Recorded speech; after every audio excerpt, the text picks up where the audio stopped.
today I'm going to talk about tragic heroes according to Aristotle. The contents are, first, what is a tragic hero?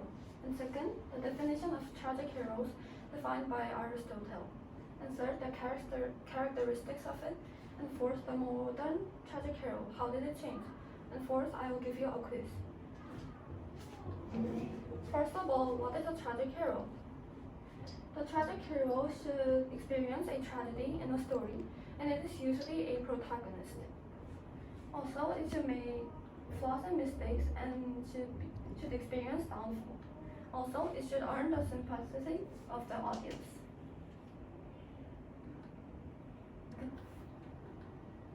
이거 아닌데? 잠시만요. 그냥 건너뛸게요. Okay. And second, I will talk about what is a tragic hero of Aristotle. Aristotle was the first to define the tragic hero, and he defined it based by the study of Greek drama. This is Aristotle.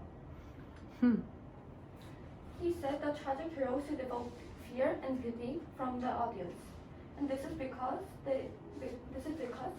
fear and pity is fundamental to experience catharsis. And the tragic hero should meet the demise because first, the pity should be aroused by unmerited misfortune, and second, the fear is made by the misfortune of a man like ourselves. And fourth, I will introduce about the characteristics of tragic heroes. First, the tragic hero should be virtuous. A person should be noble and should be capable and should be powerful. In other words, it should be heroic. And also, it is responsible to the rules of honor and morality. And this honor and morality is guided by the Greek culture. So therefore, we can know that the tragic hero should be attractive and compelling to get the audience sympathy. And second, the tragic hero should be flawed. The tragic flaw is also called a hamarta. The human hero should make the tragic hero to a downfall, and that should be relatable with something else. And therefore, this makes a powerful tragedy to the hero. By these steps, the tragic hero reveals the heroic qualities. And lastly, the modern tragic hero. How did it change?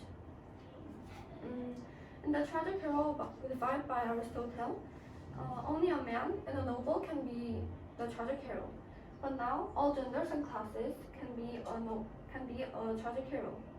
And second, a person who doesn't fit the conventional definition of the hero could also be a tragic hero. It didn't need a heroic qualities. Now I'll give you a quiz. First of all, illustrate two features of tragic heroes. First, it needs to be a man and a powerful noble. And second, it has some little flaws that would lead himself to downfall. Yeah, it should be virtuous, and second, it should have some flaws. And second, I didn't talk about this, so I'll pass this. And third, how did the characteristics of tragic heroes change? First, by Aristotle, it should be only a man and noble, but from now, in the contemporary modern times, it can be all genders and it doesn't need to be a novel. And the tragic hero also shouldn't be a conventional image. Thank you for listening. Okay. Good job.